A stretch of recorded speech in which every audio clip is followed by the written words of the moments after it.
Hey, yo, this is the Beyond the Dojo podcast. I'm Lauren. I'm Jeremiah. And if you live in the U.S., you know that not too long ago, it was freaking freezing across this entire part of the U.S. And it was so cold in Florida that our backflow device, which God only knows what that is, it froze and exploded, and we had to shut down the dojo for a day.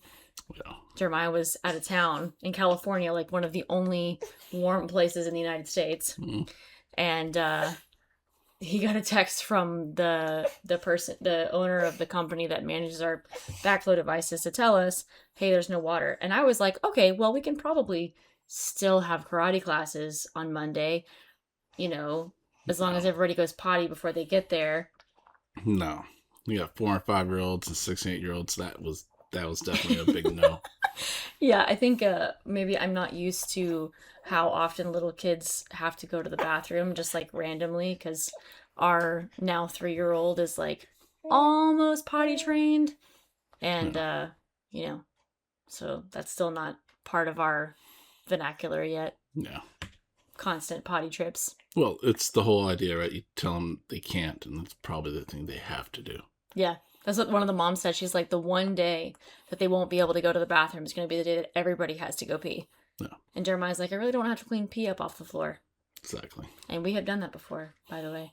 Mm. Actually, have you? Oh, yeah, you did. You did. I forgot about that. Yeah, that was recent.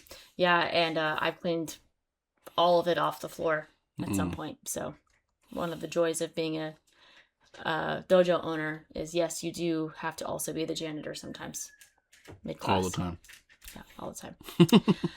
So anyways, moving on from that.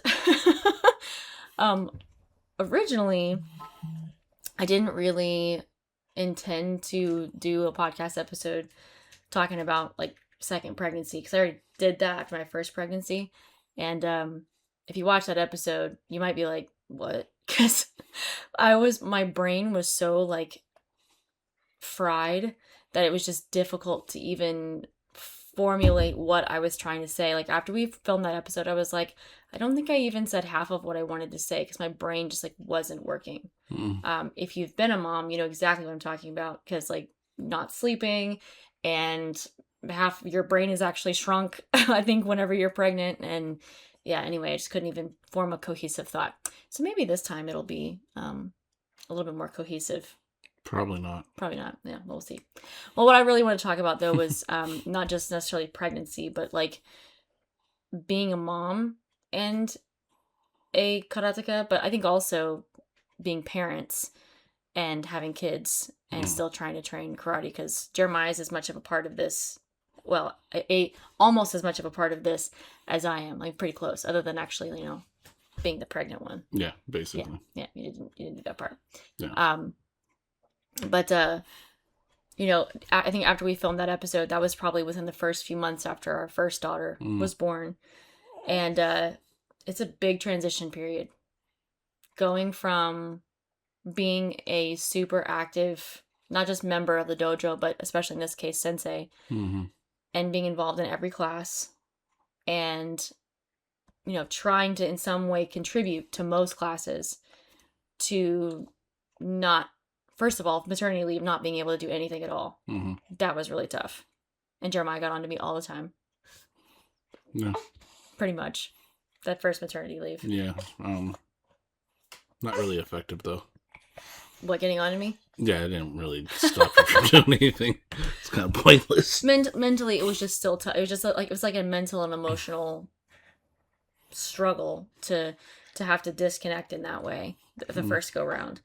But then also, from that point forward, learning how to manage, like, yeah, you are not going to be part of every single class. And yes, everything is going to be just fine. And also, you have a little one to take care of. Like, that was a huge transition. Yeah, especially for someone like you who's hyperactive a little bit. Very hands-on. Very hands-on is the nice way he wants to say it. That it's, I get it. It's in your personality. Yeah, I mean, like struggling with FOMO I had to explain to Jeremiah the other day what FOMO means. It's fear of missing out.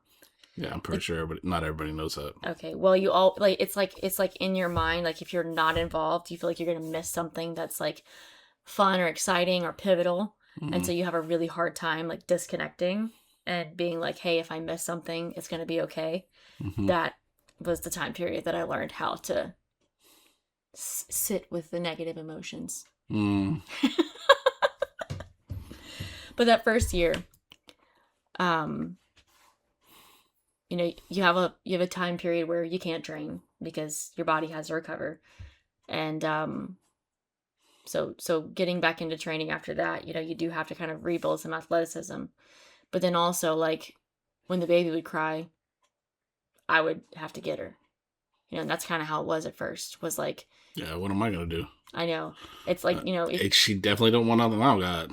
No, and because like so I breastfeed too, so that also makes this very involved, even more so involved, where you know there's not really anybody else that can feed her at this point. There's nobody else that can necessarily console her, at least in our kids' cases. Yeah.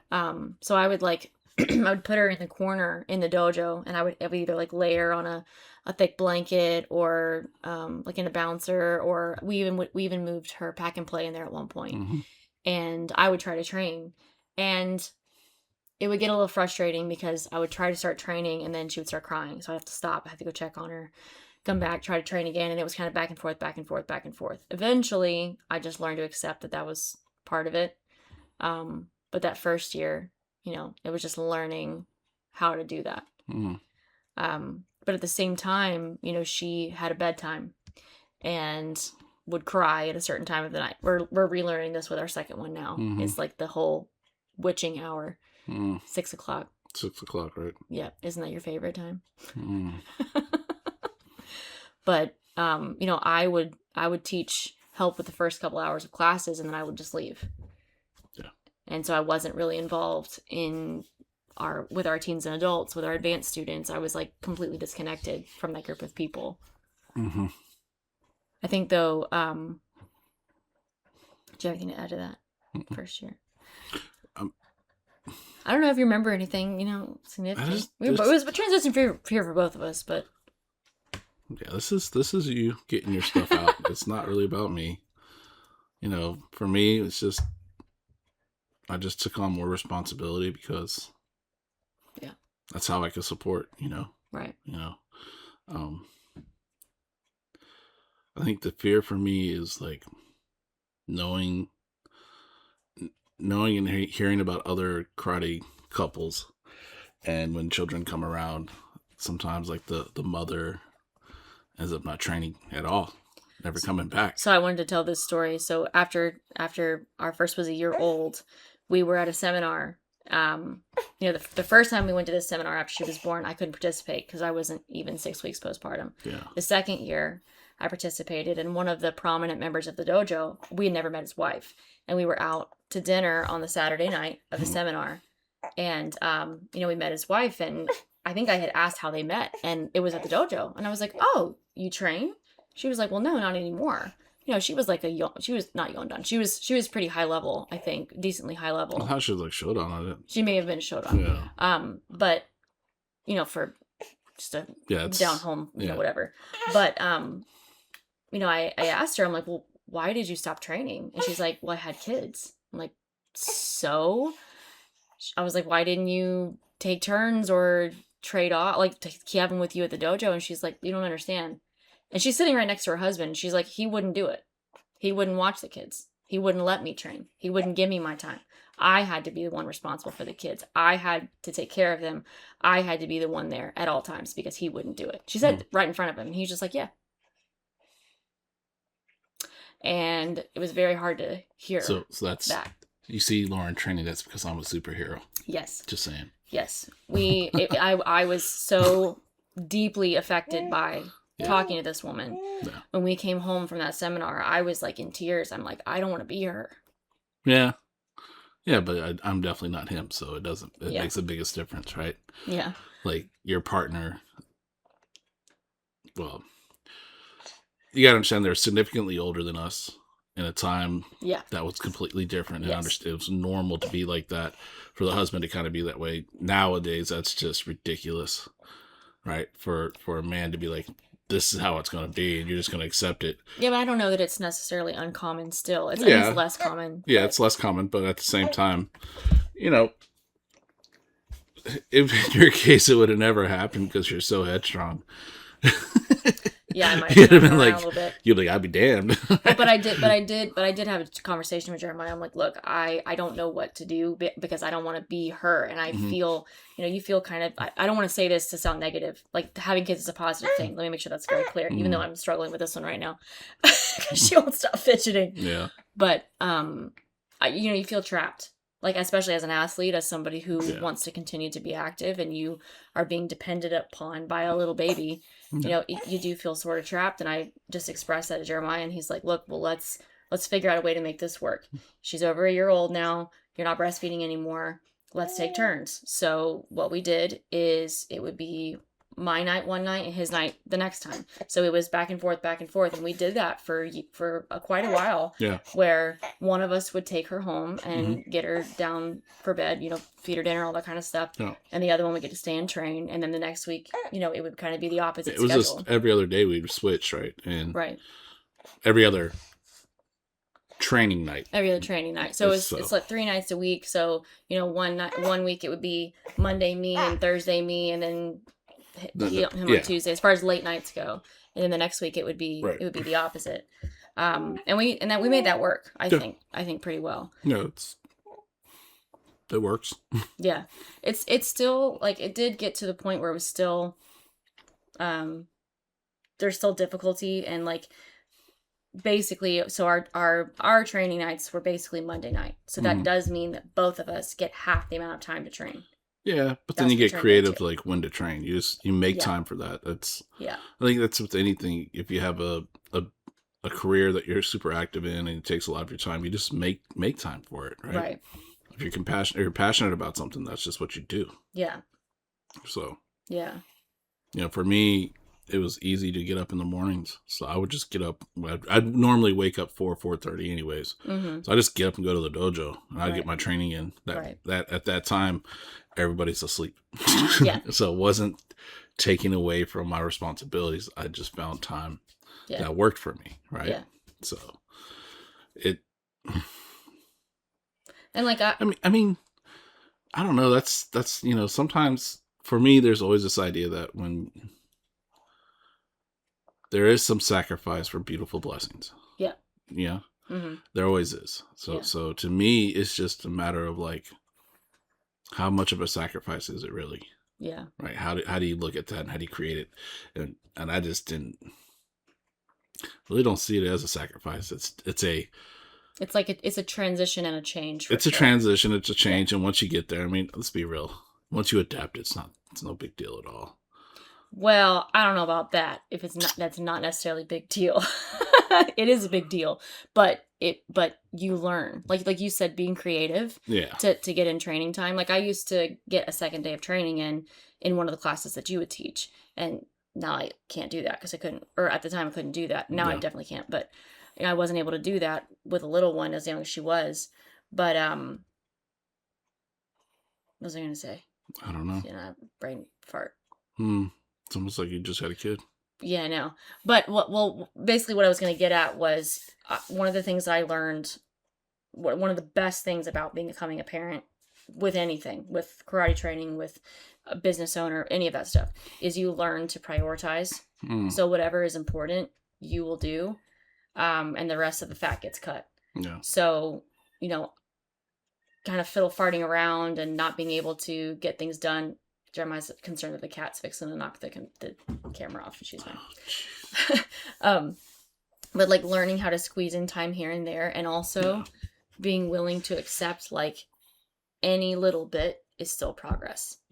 So, and I harp on this with my fitness clients all the time, and now I've learned it for myself too. Any little bit of training, whether it's watching video or being able to do a few techniques here and there, even just, the other day getting 2 sets of combos up and down the floor, and that's all I got to train. But it's still something, and being able to be completely mindful during that time. when you have more time, like I feel like that's a skill that when I do have more time again, it will extremely amplify the way that I train versus like fluff reps or like not really being completely focused on quality training at all times. And I'm not saying you have to do that all the time, but right now that's all I've got. All I've got is a short amount of time. You know, like when we were getting ready to test for Yondan, that was also, it was a stressor as well, because trying to get in enough training to be fit enough. And I was very concerned. Like, I am so out of shape. You know, I'm 2 years postpartum. I'm still struggling. Like, I didn't really even get enough sleep until I wasn't 2 years postpartum. I was 1.5 years postpartum. So trying to get enough sleep to even recover from training, to have enough energy to train, to try to get my cardio up, like all those things were such a huge struggle. I remember that in order to try to prepare, you know, on the nights that I wasn't staying at the dojo, I would come home and get her food, try to get her down to sleep. If she didn't get down to sleep, let her run around the yard, and I would run through kata in the yard, in the muck and in the rain, to try to prepare for, Jeremiah's kicking the cat away, to try to prepare for our Yondan exam. But that was the time that I had. So, you know, once again, just making the most of it. We cannot see your feet or the cat. You're trying So to why'd you throw me under the bus like that? You could have just been like, he's freaking out. Good Lord. I'm trying to be all like non-verbally. I'm just all quiet. Cat. It's like, get away, cat. And then I was like, I should have just kicked it. In some of our earlier podcast episodes, you can hear our dog Hanzo's tippy tappy toes tapping across the floor during like half the podcast. Like, shut up. Trying to be all discreet, and you're just throwing her the bus. And traveling, you know, with a toddler, that's been interesting. It's like the first time we ever traveled with our first one was, I think, our Yondan exam, right? I think that was the first time we'd ever flown with her. Yeah, we were flown with her, yeah. Like, we had gone to like one seminar, I think, with her. We went to Florida Winter Keiko the time before. And even then, when we did that, we just took the same approach. You'll do one session, I'll watch her, I do the other one. And, you know, it was funny because even at the camp where we tested, we were like, how do we split this up? And I was like, we just split it up and we get who we get.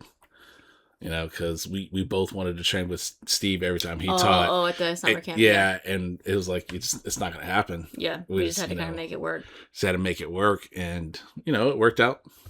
Yeah, and it worked out. So, and I think we're both pretty decent at like making sure that both of us get fair time, the training that we want, and that we get a chance to work with everyone who's if we're at like a seminar with everyone who's teaching. Right.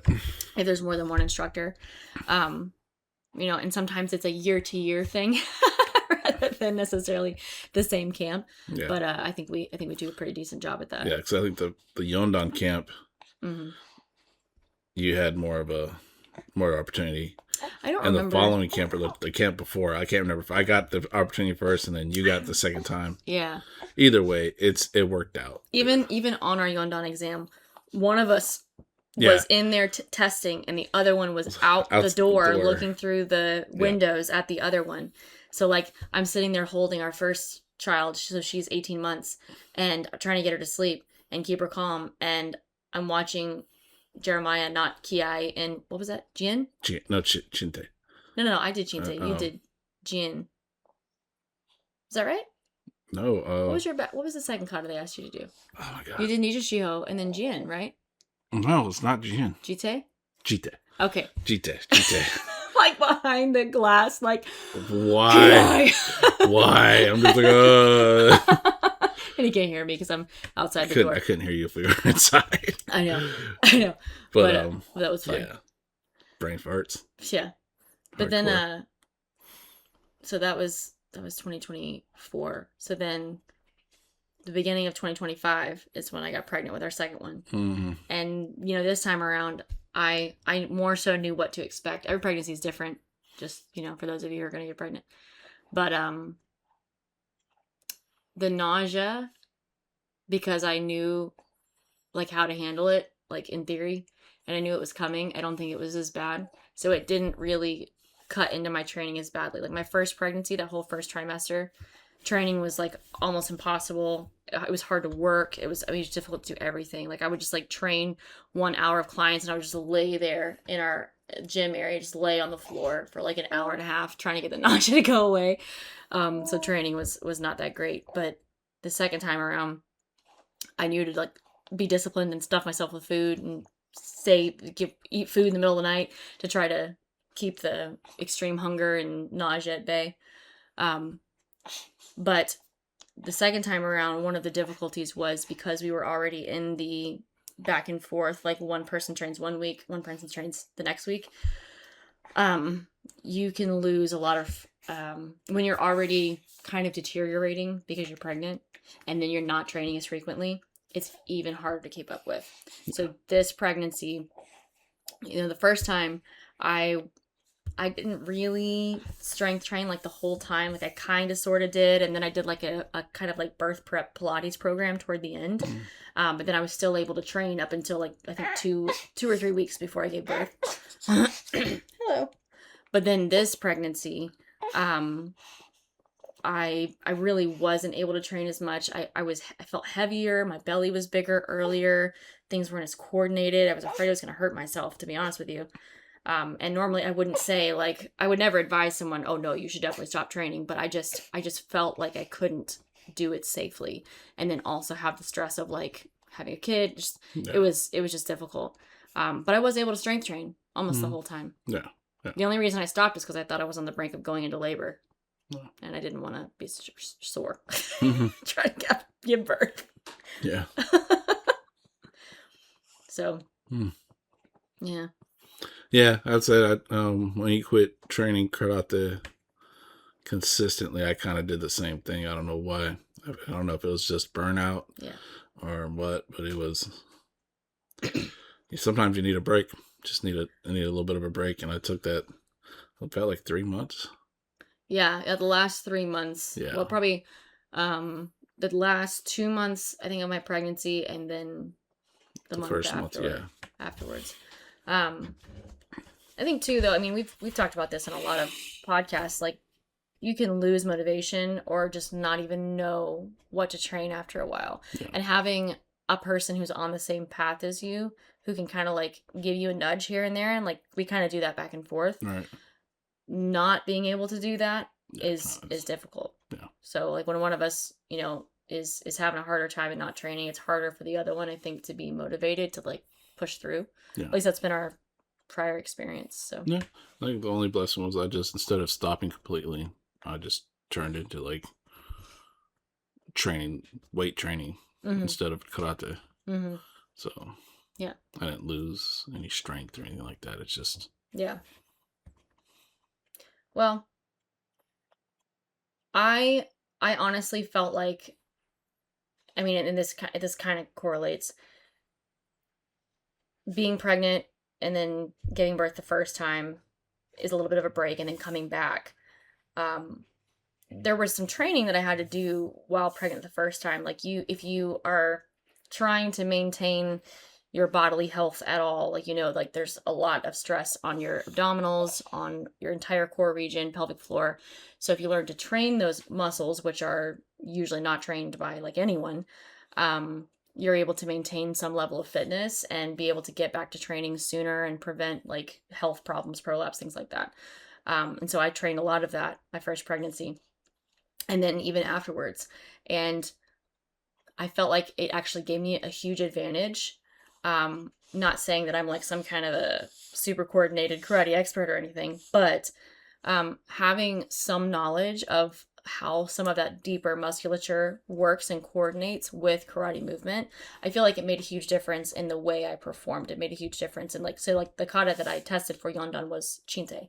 And granted, there's tons of hip rotation in all kinds of katas, but that extremely large rotation from like furudachi into zenkutsudachi, and so from rooted stance into front stance, you're rotating the stance, you're rotating your hips, you're rotating your shoulders, you're trying to keep all of that coordinated, you're trying to actually drive through the back leg, and in order to make that work, you have to have a good abdominal contraction. But I feel like it was deeper than just, your rectus abdominis, that surface layer abdomen, like being able to, I would actually like exhale and contract and pull up through the pelvic floor, and also use the transverse abdominis in order to drive or to keep everything aligned while driving into those punches like that are at the beginning of the kata.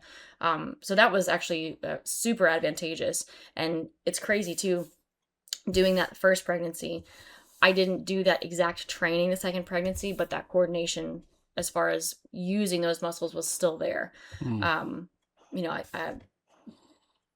There's obviously, it's difficult to be pregnant. Everything is heavy and feels like everything's going to fall off of you or out of you or whatever. But being able to keep some control, I think, was a big advantage. Trying to like say this without like being explicit, because sometimes it can be kind of gross. Yeah. I will say too, just kind of throwing this out there, karate affects your mindset in so many ways. And I know that everybody knows that. And I think some things are just intrinsic. Like when I get a fight or flight response, I have instances of either or, like fight or flight, but oftentimes it's fight. And when I went to give birth, it was a very quick and very terrifying experience. Like, from the time I realized I was in labor until I gave birth was like 2.5 hours. When we got to the hospital, from the time we got to the hospital till I actually delivered was 20 minutes. Yeah, it was super fun. But like knowing, like, yes, you are fixing to give birth right now. No, you cannot give an epidural. Yes, you're fixing to be in pain. And yeah, you got to push a baby out right now. Like, processing all of those things, and just it like to go into it. Yeah. You just do it. Like, it's the worst pain I've ever experienced in my life, and then it was over. Yeah. And then that was it. Well, I mean, that wasn't it. I was still in pain, but it just like you lock in. And like just sparring or any kind of self-defense situation, like if you've had martial arts training, like that's what you do. Your brain just locks in. And if you've trained, you know exactly what to do. So the kind of getting back to the core and pelvic floor work, like there's going to be differences in how different nurses coach you on delivery. Just FYI, there's lots of research that shows you should not push with a closed glottis, if you know what that means. So they'll use a Valsalva maneuver. You need to breathe when you're pushing. But knowing that and like using those muscles in the right way and being able to do it in a high stress situation, karate is so much of that. Of being able to like do the right, do like good form, or being able to like apply the stuff that you've trained in a high stress situation. So that was pretty wild. Yeah, it was a hell of a ride. It was. Jeremiah was like, okay, we had a baby. Yeah, it was pretty quick. Yeah. It's pretty ignorant throughout the whole thing. He didn't realize that quick meant right now. Yeah. So he was like, oh, okay, let's go to labor and delivery. Do-do-do. Well, as I'm screaming my brains out. Well, yeah. So there's a motorcycle outside. It's very loud.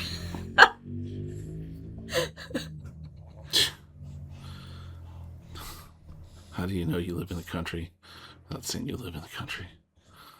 I don't know. I think that would be probably everywhere. I don't know about that. I will say too. I never heard a dirt bike or motorcycle drive by at Wayne's. Oh, I don't know. Anyway, were you gonna say something else about the delivery part? Yeah, just the ignorance wasn't bliss, but at the same time, it was like, oh my goodness. I literally thought it was going to be, well, the doctor said it's going to be a quick one. I'm going to the room now. In my mind, I thought, oh, we got a couple hours. No. Nope. She was right there. She was right there, dude. It was crazy. And I'm letting people in the elevator. Like, I'm literally. I'm glad you were there for the delivery, dear. They rolled her in, and there was like another nurse like, oh, go ahead. I don't even know where he was when she was actually born, because I had my eyes closed because it was so much pain. I was right next to you. Oh, okay. And I couldn't see him. I was like back. Well, I think I had my back to you, right? Well, you had your back to me, and then you rolled over. Oh, okay. Onto your back. Yeah, my side. But yeah, it was wild. But the other thing too, just kind of also equating what karate does when you're a parent. it makes a lot, being a parent makes a lot of the self-defense aspect of what we've trained so much more real. Like, you know, we have 2 girls and we live in a crazy world, and it makes you, sometimes it can make you nervous as a parent, but it also, I think solidifies, like, yeah, you need to know how to defend yourself, and so do your kids. Yeah. Basically. Yeah. It's crazy out there. Yeah, not to sound like we're conspiracy theorists, but just... No, everybody can watch the news and see that it's actually crazy out there. We're not preppers. Yeah. We're just, it is what it is. Yeah. You know, I didn't want this episode to be like a bunch of negative things, like, oh my God, being a parent and trying to do karate is so hard.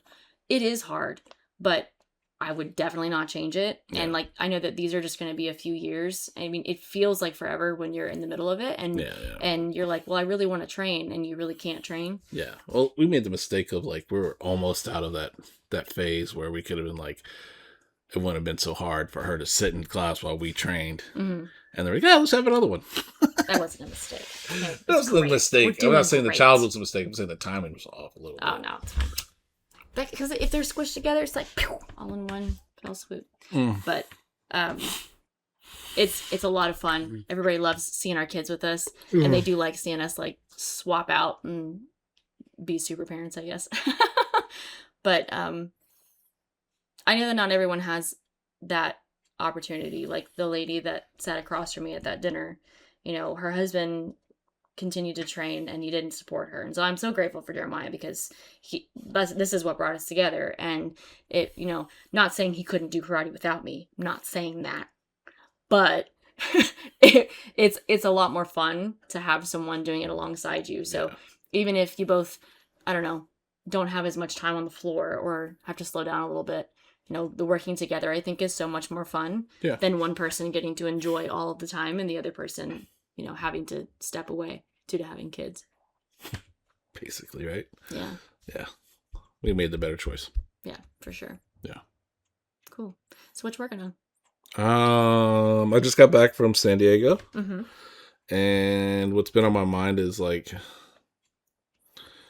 Uba Sensei is talking about how tight and strict and how everything looks like we're placing our technique, and he says it needs to be more ballistic, and I finally think I understand what he means by that. Mm-hmm.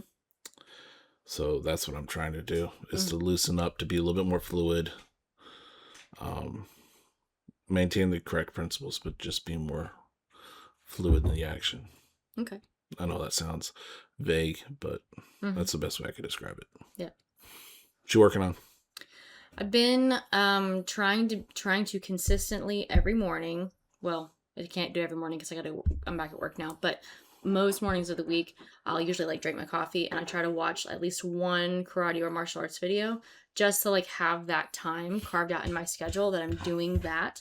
I'd like for that to eventually turn into like a few minutes of me actually training when I'm able to. So at least I'm keeping that little cut out there. The other thing is, like, kind of like I mentioned earlier, like learning to just accept that sometimes you get started training and you have to stop, but accepting that like that little bit of training is still progress. Like, this is something I tell my clients. Oh, a 10-minute workout is still a workout. It's not half of a workout. It is a workout. A 10-minute workout, a 30-minute workout, an hour and a half workout. They're all workouts. It's just different lengths. Yeah. It's not less of a workout because you're not accomplishing as much, but still, you at least got the time. It's better than nothing, right? So even with like strength training and trying to, you know, get my fitness back up, the struggle is that you have to have a warm-up time and it cuts into the workout time. That's the only thing that really kills me. But try to get in a quick warm-up and then get a couple of sets of something in before the kids go crazy, or I gotta feed somebody, or gotta change a diaper, or stop somebody from crying, or whatever. Do you really have to have a warm-up time? Are you willing to take the risk of an injury? No. No, I'm really not. Are you willing to gamble that? No, I'm really not. And so I'm not, because, and I'll just kind of throw this in there too. I will not realize that something is bothersome to me or like injurious possibly to me. Injurious? Yes. Isn't that great vocabulary? Look at me go. Is that a real word? Yeah, it's a real word. Okay. I won't realize it until it's too late. And so I'm trying to do better about like getting a substantial warm up, doing a good set and then trying to take a rest break. And when you've got kids, it's hard to take rest breaks in between stuff because you're trying to pump it out. So like my rest breaks have to be really short right now.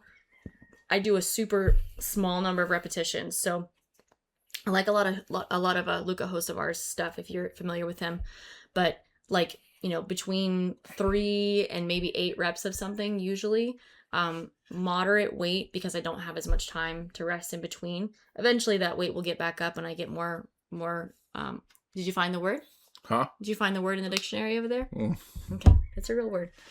But trying to keep all of those things in mind, like I got to get a warm up. If I can't have rest time in between, I can't use as much weight, so I'm at least getting the movement in. It's just not as heavy of a load as I would like. But that's probably a good thing for now because I'm pretty sure my joints would be angry at me if I try to do too much too soon. But once again, I wouldn't feel it until later. Mm-hmm. Yeah. So anyway, I will be 33 next month.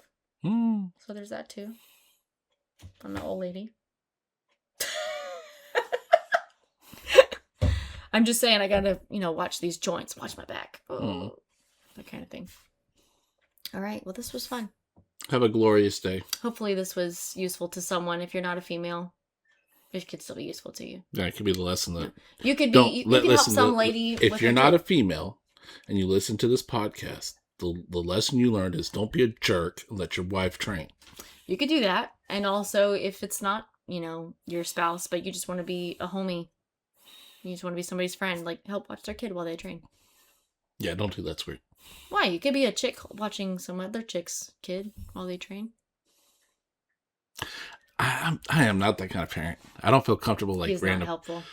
I am not that person. Like the thing is like random people. Let me hold your kid. No, I'm like they're not random. They're people in your dojo. And that's the other thing too. By the way, just throwing this out there. Also, our dojo people, they're so awesome. They always have been. Every generation of dojo people of karate people that have come through our dojo, they've been awesome, and they're always super helpful, and they always they've been so supportive. So we've got a cool tribe of people. We do got a good tribe of people.